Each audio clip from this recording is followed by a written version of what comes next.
Welcome parents, carers and students to the 2021 Subject Selection Information presentation. My name is Justin Harrison and I'm fortunate to be the principal of Tallulah State High School. Thank you for taking the time to listen to our 2021 Subject Selection Information presentation. As you are all aware, the main goal at Tallulah State High School is to provide every student with an opportunity to get successful outcomes in a safe and supportive environment. With students in Year 10 currently transitioning into our Year 11 and Year 12 phase of senior education, this time is very, very important that we make the right decisions, provide you with the necessary information so students can select their subjects which will help them transition into further education, training or employment. Supporting our young people to make informed, appropriate decisions about career pathways and senior subject choices is a key focus at Tallulah State High School at this time each year.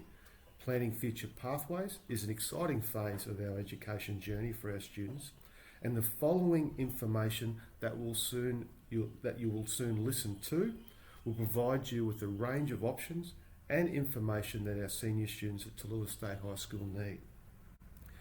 As you are aware, this is an integral phase in your child's education. I will now hand over to Mr. Mark Thomas, Deputy Principal of Senior Schooling, who will now take you through more information. Thank you very much for your time. Thank you, Mr. Harrison. Supporting our young people to make informed, appropriate decisions about career pathways and senior subject choices is a key focus at Tallulah State High School at this time each year. Planning future pathways is an exciting phase of the education journey for our students, and the following information contains valuable information about the range of options available for senior students at Tallulah State High School. As you may be aware, back in 2019, Queensland embarked on a new approach to senior schooling with the introduction of a new Queensland Certificate of Education. One of the many changes to the new QCE system brings is that Queensland will now align with many other states with an Australian tertiary admission rank being assigned to students wishing to access direct entry to further education through university. Both the revisions to the QCE and the move to an ATAR, which replaces the OP, is a significant change to the senior phase of learning and brings with it a range of new requirements, rules and guidelines. The changes and requirements of this new system have been unpacked with our students and will continue to be addressed over the course of this year. With the new system in mind, our senior school aims to provide relevant and engaging learning pathways, including a wide range of QCAA general and applied subject offerings, as well as VET programs catering for all students, while maintaining a strong focus on academic achievement leading to tertiary entrance or successful transition towards a vocational apprenticeship, traineeship or employment. For Year 11 and 12 students, Tallulah State High School requires students to make a broad pathway choice. The pathway and subsequent subject choices link closely with the student's individualised senior education and training plan and serves to provide a definite learning direction post Year 12. I encourage all students to participate in work experience during their senior studies to also assist them with future study or career selections and transition to life after school. By being an active and engaged learner throughout their senior years, I am confident students will enjoy their education and exit our school with access to their future pathway. Whichever path students choose to follow, I wish them the very best. I would now like to introduce Mrs. Natalie Jonquay-Aburn for the rest of the presentation. Thank you. Thank you, Mr. Thomas. I'm Natalie Jonquay-Aburn. I am the Head of Senior Schooling. I work Monday, Tuesday, Wednesday and Friday, and Darren Bowes is the Head of Senior Schooling on Thursdays. Thank you for taking the time to listen to this presentation, and I hope you find it useful.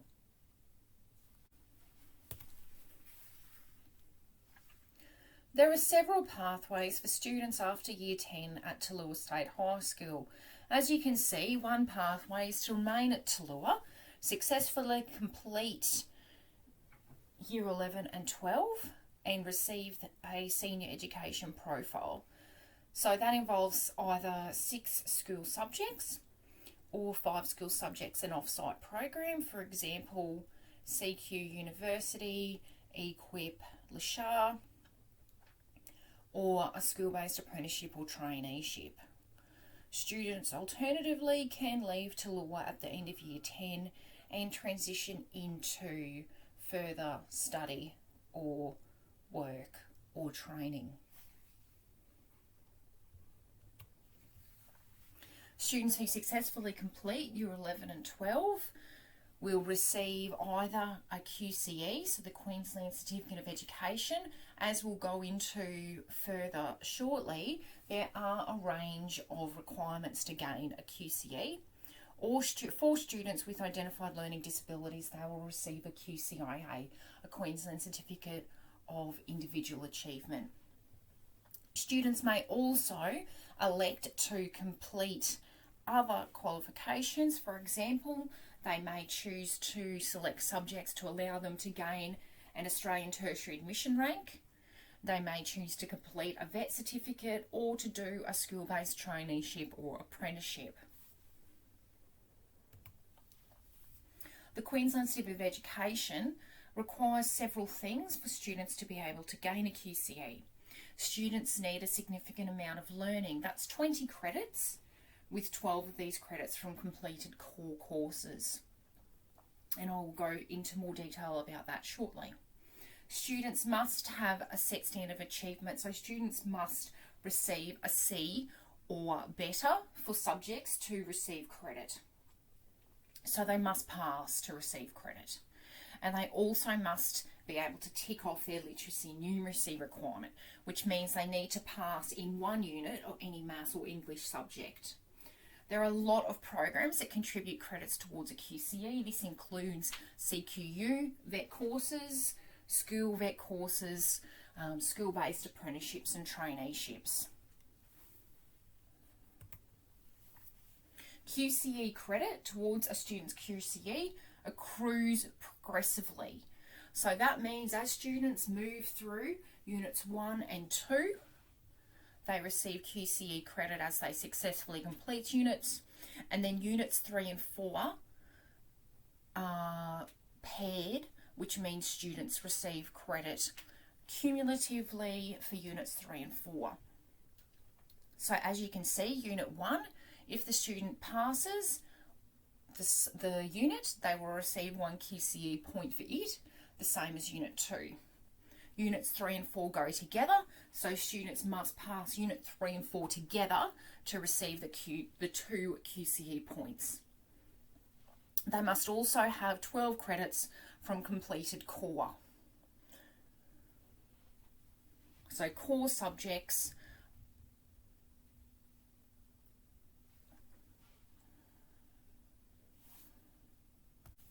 as you can see here, there are a range of subjects that can contribute to core credits. So applied and general subjects contribute to core. There are a maximum of 4 QCE credits available for core subjects per subject, so 1 per unit. You can see also that a Certificate 2, students once they have completed Certificate 2 can receive 4 QCE credits, and Certificates 3 and 4, depending on the recommended hours per certificate, also give QCE credits, and you can see it ranges from 5 to 8 QCE credits depending on the qualification. Students can also receive for VET certificates QCE points based on their percentage completed. So if they've completed 25% of a Certificate 2, they will receive 1 QCE point. If they've completed 50% of a Certificate 2, they'll receive 2 QCE points. So to recap, important information to be aware about for the QCE, Units 1 and 2 are treated as separate units. Each unit gives 1 QCE credit if the student completes that units successfully, that is, they have passed. Units 3 and 4 are treated as a pair. So if the student is successful in completing units 3 and 4, that is, they've passed, they will receive their 2 QCE points. Students will complete units 1 and 2 in year 11 and units 3 and 4 in year 12. So this means with students completing units 3 and 4 together, that students can't change subjects in year 12. So once they've completed unit 2 and moved into unit 3 and 4, there's no more subject changes for them. So it's really important that students think very carefully about the subject choices they are making and make sure that they are picking the right subjects for them. The other thing to be aware of, and I'll talk more about this shortly, only the highest qualification from a VET training package will contribute to QCE points. So for example, if a student did a Cert 1 in engineering and then went on to do a Certificate 2 in engineering, the student will only receive the QCE points from the higher level qualification. There's also restrictions on duplications between applied and VET courses. So for example, if a student wanted to do hospitality and also do a Certificate 2 in hospitality, only one of those can count towards QCE credit.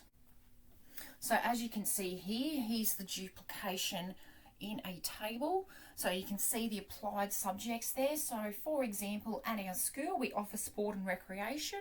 So students who are doing sport and recreation as a subject are not able to do the VET course, Certificate 2 Sport and Recreation, because there's a duplication there. So that means that if they did both, they would only receive 4 QCE credits rather than the 8 if they did 2 unrelated subjects.